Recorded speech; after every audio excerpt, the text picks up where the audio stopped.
Talk About It, a podcast exploring the opioid epidemic. Brought to you by The Cause.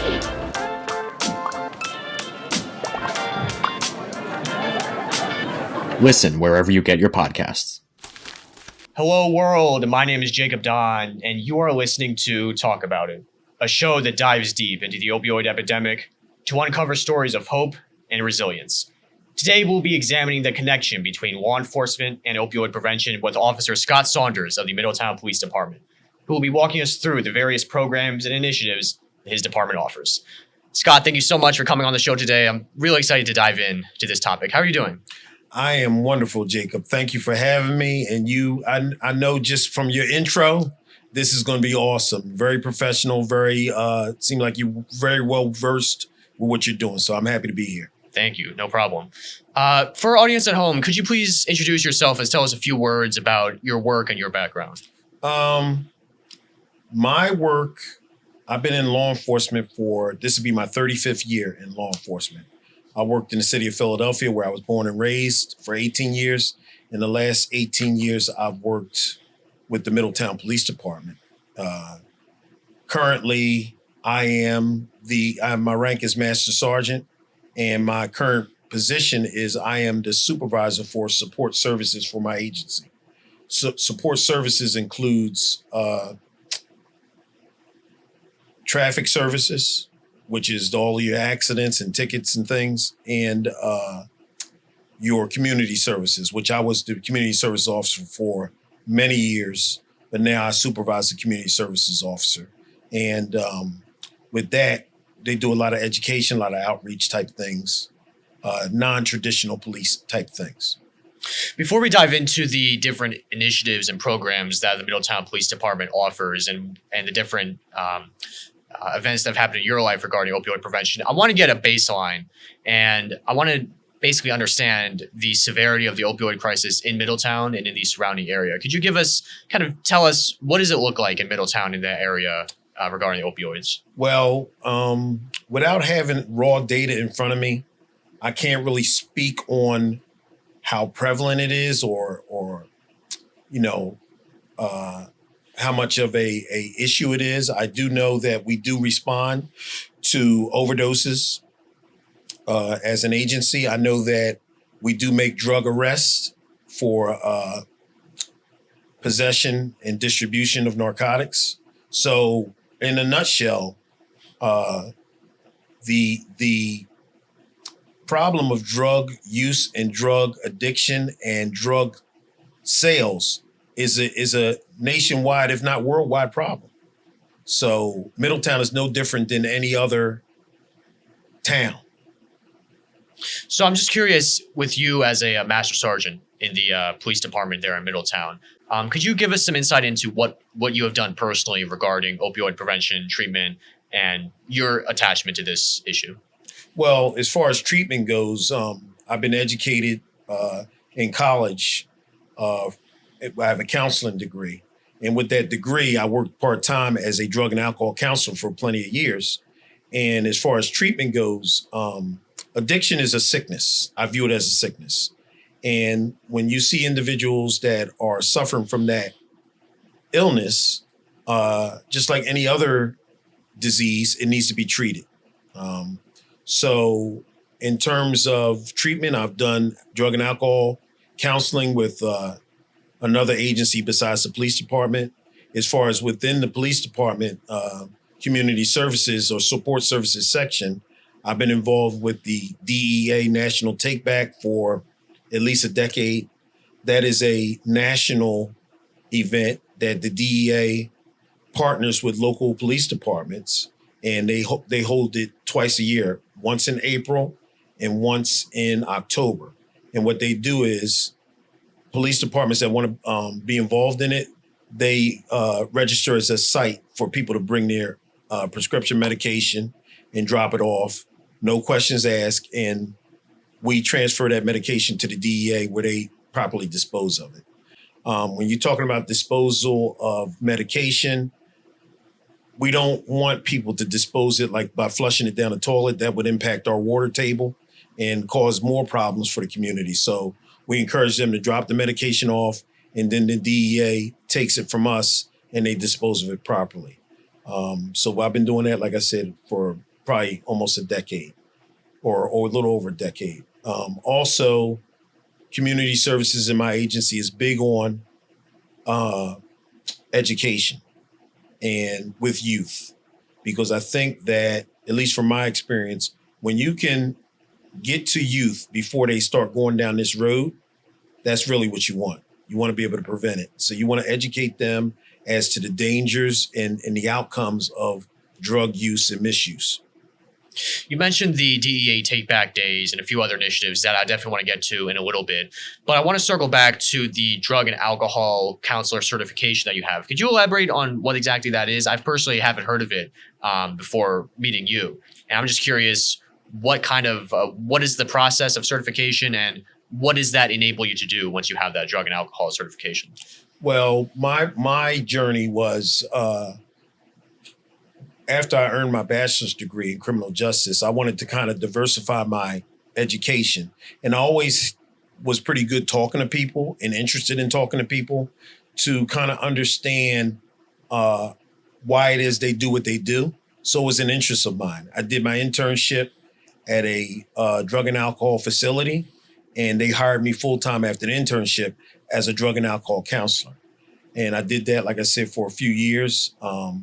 The certification to become a drug and alcohol counselor is called the CADC, the Certified Addictions and Drug Counselor Certification.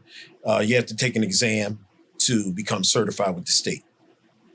So under this certification of drug and alcohol counselor, that's a little, just the words drug and alcohol might be a little broad. I'm just curious, what exactly does that certification look like? Are you trained in treatment, in prevention, or in education of the facts? Like what exactly you're more trained in treatment, not so much prevention. You're trained in the 12 steps of recovery. You're trained in a lot of the things that you look at, like how to help clients process their emotions, how to help them understand, first acknowledge and understand why they are addicted to drugs. How did that happen? You know, people's, places, and things. You ever heard of that term? That's another foundational piece to recovery. People, places, and things. In other words, if you are doing drugs, oftentimes you started being around certain people, being at certain places, and doing certain things. So we want to work with the client to help them to understand what got them where they're at. And that's the only way that I've seen, in my experience, that's going to get them to kind of change their progression. I want to shift gears and talk about the different programs and initiatives that the Middletown Police Department offers. I know that you offer a youth academy and a citizens academy. Could you let us know what exactly are those academies and what do they involve? Well, like I said, this is my 35th year in law enforcement, and I've been blessed in my current position with Middletown to really take the Youth Leadership Academy that we have and really take the Citizens Police Academy that we have and put some of my thoughts into it. We all see the news, and we see a lot of negativity on the news involving police and citizens. So I'll talk about the Citizens Police Academy first. What we do with that is it's a 10 to 12 week program. We meet with adults 18 and over once a week for 2.5 hours. So like from 6 to 8:30. Each week we have a scheduled topic that is related to police work. Like, so one week we may have traffic enforcement. So the traffic person that we have will talk about some of the things that they do as a traffic enforcement officer, talk about some of the dangers of speed, why it is that we recommend you wear your seatbelt, what could happen if you don't wear your seatbelt, those types of things. A lot of things that people, the layperson's really not thinking about. We also take them up to the 911 dispatch center. They get to see that, so they understand when they call 911, they understand why the dispatcher's asking them certain questions, right? So that's a 10 to 12 week program. We also bring in probation and parole to talk about what they do. We want them to see the whole criminal justice system so they can understand it. We bring judges in to talk about what their role in the criminal justice system is. So it makes people more educated, and it also lets them see us as real, regular people, and we're able to engage them. We're able to build a relationship with them. I think this year is our 5th year doing it, and it's been beneficial all 5 years. And the folks that we have, they graduate, they come back, they volunteer to do things for us or in the community. So they're kind of like ambassadors now. They're part of the team, so to speak. So it gives them a different perspective on what we do. And I think it creates a respect between law enforcement and members of the community. The Youth Leadership Academy is a program for kids. The target age group that we try to have for that is 13 to 16. When I first took it over, probably 11 years ago, the age group was 10 to 12. Now, if you know any 10 to 12-year-olds or you're familiar with what that age is like, a lot of 10 to 12-year-olds, they're still playing around a whole lot. 13 to 16, if you remember that age, that's when you wanted to work a little job. That's when you wanted to think about driving. You thinking about dating. You thinking about nobody can tell you anything. You know everything, right? And that's when, as far as prevention goes, those are the ages more than likely somebody's introducing marijuana or something else to a young person. So this program is free to the public, just like Citizens Police Academy. We usually take about 25 boys one week, then 25 girls the next week. And we talk about prevention. We talk about vaping. We talk about healthy choices is a big thing that we do. And some programs for youth that police departments do are geared towards pushing them to become police officers. We don't do that. What we want to do, you see that I'm a police officer, you're exposed to what I do, but we also expose you to the fire department. This year, our kids went down to the Delaware State Fire School. They got certified in CPR. So they see the benefit of that. We have a career day where we bring people from various careers in to talk about what it is they do. Because at 13 to 16, most kids don't know what they want to do. They think they know. They don't know. So we encourage them to ask questions of people that are that have certain professions.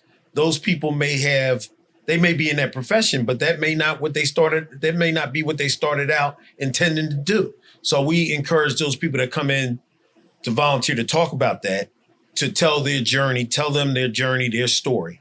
So the kids can kind of put themselves in their shoes. So it's a fast 40 hours. It's a fast week. They graduate at the end of the week. And again, like the Citizens Police Academy, we build relationships. And I've seen that play out to the positive every single time. So in other words, where you say a kid, or even with the Citizens Academy, the person may have some preconceived notion about police. A lot of times from what we see in the media, negative, right? But when they get done those programs, they got a different outlook. They're calling you up, it's beneficial both ways. It's a win-win.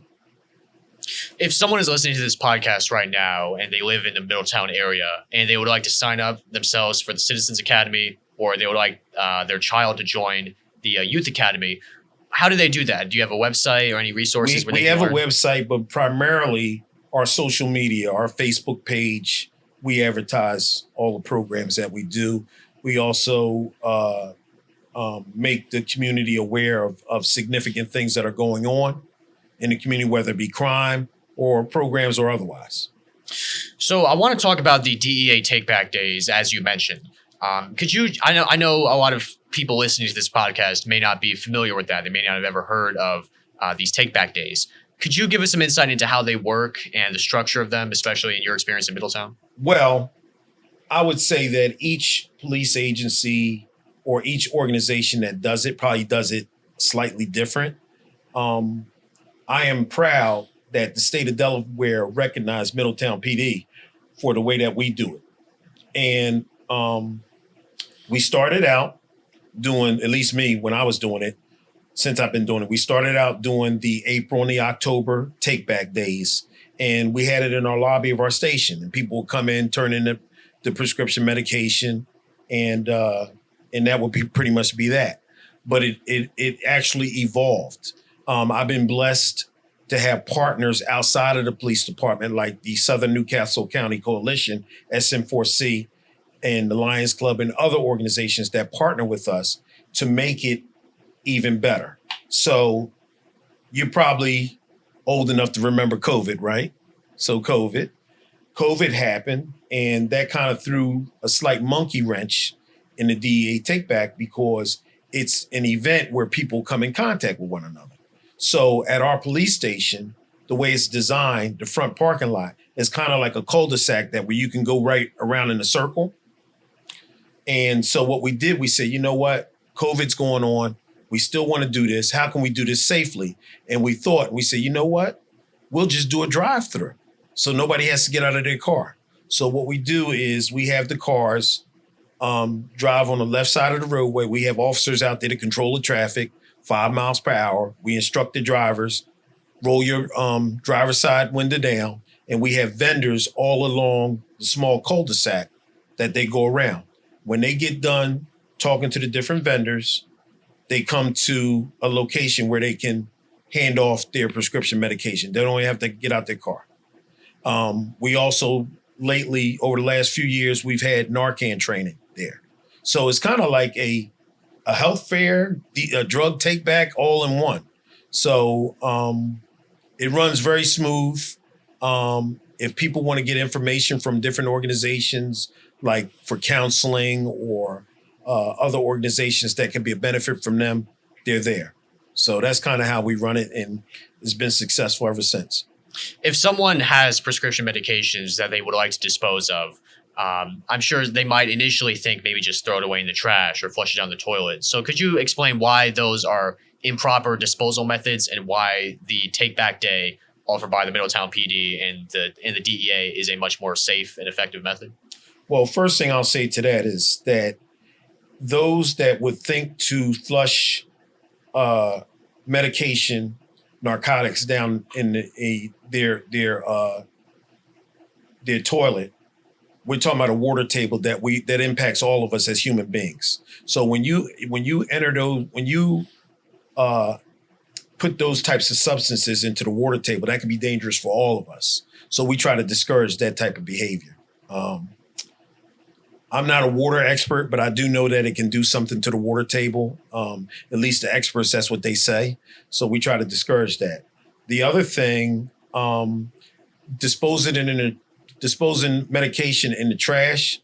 As a drug and alcohol counselor who has been around those that suffer from addiction, a person that's suffering from addiction will do almost anything to get drugs.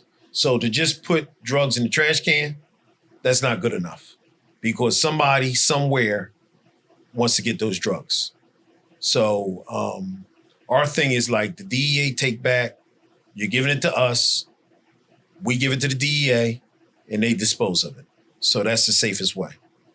We've discussed a lot about all these initiatives that the Middletown Police Department offers, like the Citizens Academy, the Youth Academy, the DEA take-back days. From your perspective as a police officer, what would be the ideal general relationship between law enforcement and opioid treatment and prevention? What responsibilities does law enforcement have towards the community, and what responsibilities does the community have towards law enforcement? Well, I think anything that involves the law enforcement, or let's just say preventing crime, preventing addiction, citizens have to understand that the police department can't do it alone, and police have to understand that we can't do it alone. It has to be a partnership. We have to partner. For example, well, first, let me make a statement. I don't think anyone that wants to have a peaceful, positive existence would like to see anybody addicted to drugs. That's a horrible thing to witness. So therefore, if we're going to eliminate that, citizens have responsibility to communicate with their local law enforcement agency as to what's going on. And police officers have a responsibility to understand what addiction is and the dynamics that come along with that, and be able to show basic empathy for somebody that suffers from addiction. Because just think about it. If I'm engaging somebody that has an addiction, they're not going to be open to my suggestions if I'm ridiculing them or putting them down or not really understanding the shoes that they're walking in. I understand. So it's important for us to understand what addiction is, and to understand that nobody just walks into addiction wanting that for themselves. They start out just having a good time, and it evolves into something that they can't control. So, and then also I might add that addiction lends itself to a lot of crime, in particular shoplifting, prostitution. There's certain crimes that are indicative of addiction, and if we're going to be able to combat that crime effectively, we can't just lock people up and think that that's going to fix it. And that takes me to another point. Middletown PD partners with the Newcastle County Police. They have a program called Hero Help. Hero Help is a program that if officers encounter someone that has a clear addiction and they commit a crime that is victimless, we can potentially offer them this Hero Help program, which gets them into treatment, right? So if they complete that treatment, right, or when they complete that treatment, we can recommend that the charges be dropped. So it gives them something to kind of a positive outcome at the end, so to speak. So we encourage that. Scott, you've given us a lot of insight and so much knowledge into the Middletown Police Department's initiatives and the different programs that you offer regarding drugs and opioids in particular. I'd like to ask you one final question. Sure. From your perspective as a police officer, but also in general, seeing how horrible the opioid crisis has been, not only in Delaware, but nationwide, and seeing the different news and developments in this field, I'd like to ask, in your personal opinion, what needs to be done to curb the destruction that opioids can cause and bring about a more healthier opioid and drug-free community? Well, just my personal opinion based on my experience, drugs are driven by money.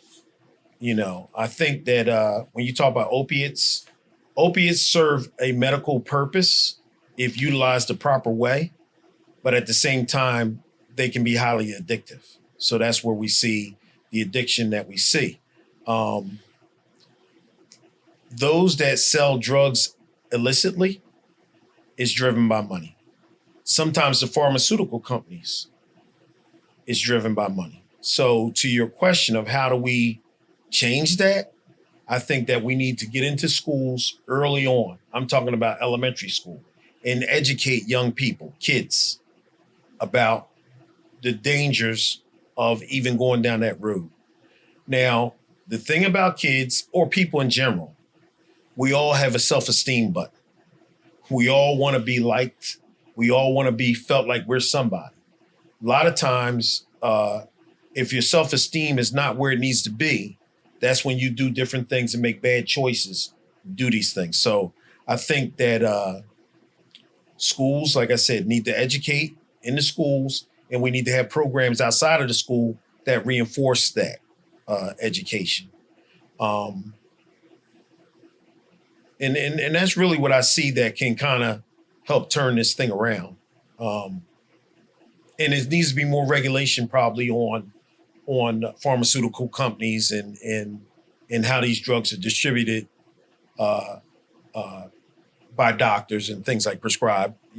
Probably need more regulation on that, because again, we see the result.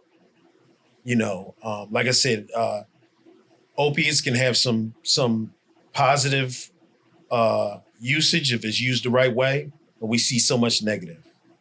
And those negative things that we see not only impacts the individual that's addicted, but their whole family, their whole community. So it can be devastating. It is devastating. Absolutely. Scott, thank you so much for all the insight and knowledge you've offered today.